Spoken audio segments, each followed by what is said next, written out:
ఆనాడు పనిచేసినటువంటి కాంట్రాక్టర్లకి, ఆనాడు పనిచేసినటువంటి సర్పంచ్లకు, ఎంపీటీసీలకు, రిటైర్డ్ అయిన ఉద్యోగులకి నేను అడుగుతున్నా, నేను చెప్పకూడదు, బాగా ఇది అనిపిస్తుంది.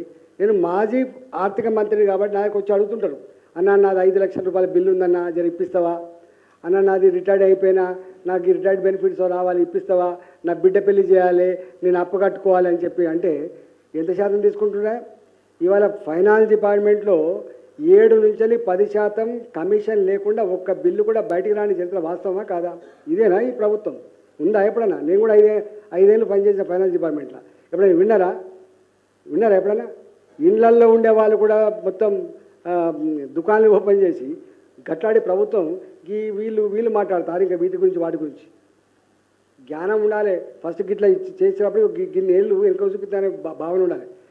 అంటే ద మోస్ట్ ఇన్ఎఫిషియంట్ గవర్నమెంట్, నేను 25 సంవత్సరాలున్న రాజకీయాల్లో, the most inefficient government, the most corrupt government, coordination లేని గవర్నమెంట్, సమన్వయం లేని గవర్నమెంట్, ఇక మళ్ళీ వత్తో రాదో దుర్తో అనే పద్ధతిలో దోసుకుంటున్న గవర్నమెంట్ ఏదైనా ఉందా అంటే ఈ గవర్నమెంట్ గుర్తుపెట్టుకో.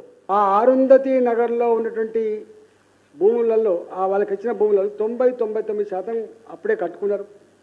ఇంకా ఎక్కడైనా అక్కడో ఇక్కడో వాళ్ళకు వెసులుబాటు లేకనో, డబ్బులు లేకనో, లేదా ఇంకొక ప్రాంతంలో వాళ్ళు కిరాయికుండో కట్టుకోకపోయి ఇప్పుడు కట్టుకున్న వాళ్ళు కూడా ఉంటున్నారు.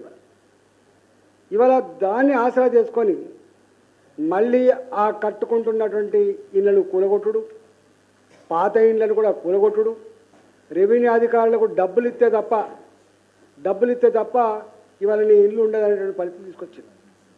అసలు రేవంత్ రెడ్డి గారికి పరిపాలన పట్టు ఉన్నట్టా లేనట్టా, మంత్రులు పని చేస్తున్నట్టా లేనట్టా, అసలు మంత్రుల ఆదేశాల మేరకు అధికారులు పనిచేస్తున్నారా, అధికారులే యథేచ్ఛగా బ్రోకర్ లేక మారిపోయి, అధికారులే యథేచ్ఛగా డబ్బులకు ఆశపడి పేదల జీవితాలతో చెలగాట మారుతున్నారా, ఇవాళ అర్థం కాని పరిస్థితి. ఆ ప్రజలందరూ నిన్నగాక మొన్న నారికి వచ్చింది, ఏడ్చుకుంటూ వచ్చి, అయ్యా ఇది అరుంధతి నగర్, మా దగ్గర ఇన్ని కాగితాలు ఉన్నాయి. మధ్యలో కేసీఆర్ వచ్చినప్పుడు కూడా కొంతమంది జీవో నంబర్ 58, 59 కింద మేము కొంత చేసుకున్నాం, మాయంబడి పడ్డారు, మా ఊసులు తీసుకుంటారని చెప్పి వాళ్ళు వచ్చి ఏడిస్తే నేను పోయినా. ఆనాడు పనిచేసినటువంటి కాంట్రాక్టర్లకి, ఆనాడు పనిచేసినటువంటి సర్పంచ్లకు, ఎంపీటీసీలకు, రిటైర్డ్ అయిన ఉద్యోగులకి నేను అడుగుతున్నా, నేను చెప్పకూడదు, బాగా ఇది అనిపిస్తుంది. నేను మాజీ ఆర్థిక మంత్రిని కాబట్టి నాకు వచ్చి అడుగుతుంటారు, అన్న నాది 5 లక్షల రూపాయల బిల్లు ఉందన్న, జర ఇప్పిస్తావా అన్న, నాది రిటైర్డ్ అయిపోయినా నాకు ఈ రిటైర్డ్ బెనిఫిట్స్ రావాలి, ఇప్పిస్తావా, నా బిడ్డ పెళ్లి చేయాలి, నేను అప్పు కట్టుకోవాలి అని చెప్పి అంటే ఎంత శాతం తీసుకుంటున్నా?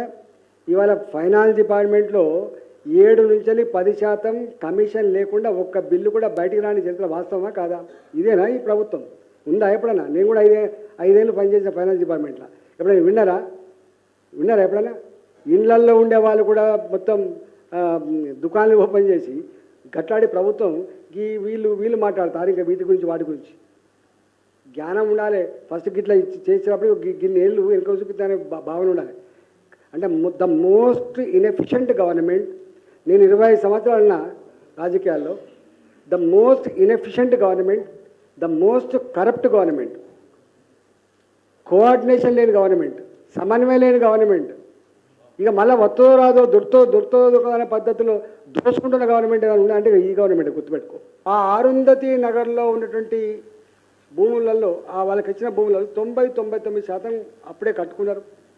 ఇంకా ఎక్కడైనా అక్కడో ఇక్కడో వాళ్ళకు వెసులుబాటు లేకనో, డబ్బులు లేకనో, లేదా ఇంకొక ప్రాంతంలో వాళ్ళు కిరాయికుండో కట్టుకోకపోయి ఇప్పుడు కట్టుకున్న వాళ్ళు కూడా ఉంటున్నారు. ఇవాళ దాన్ని ఆసరా చేసుకొని మళ్ళీ ఆ కట్టుకుంటున్నటువంటి ఇళ్లను కూలగొట్టుడు, పాత ఇళ్లను కూడా కూలగొట్టుడు, రెవెన్యూ అధికారులకు డబ్బులు ఇస్తే తప్ప ఇవాళ నీ ఇల్లు ఉండదనేటువంటి పరిస్థితి తీసుకొచ్చింది. అసలు రేవంత్ రెడ్డి గారికి పరిపాలన పట్టు ఉన్నట్టా లేనట్టా, మంత్రులు పని చేస్తున్నట్టా లేనట్టా, అసలు మంత్రుల ఆదేశాల మేరకు అధికారులు పనిచేస్తున్నారా, అధికారులే యథేచ్ఛగా బ్రోకర్ లేక మారిపోయి, అధికారులే యథేచ్ఛగా డబ్బులకు ఆశపడి పేదల జీవితాలతో చెలగాట మారుతున్నారా, ఇవాళ అర్థం కాని పరిస్థితి. ఆ ప్రజలందరూ నిన్నగాక మొన్న నారికి వచ్చింది, ఏడ్చుకుంటూ వచ్చి, అయ్యా ఇది అరుంధతి నగర్, మా దగ్గర ఇన్ని కాగితాలు ఉన్నాయి, మధ్యలో కేసీఆర్ వచ్చినప్పుడు కూడా కొంతమంది జీవో నంబర్ 58, 59 కింద మేము కొంత చేసుకున్నాం, మాయంబడి పడ్డారు, మా ఉసురు తీసుకుంటారని చెప్పి వాళ్ళు వచ్చి ఏడిస్తే నేను పోయినా.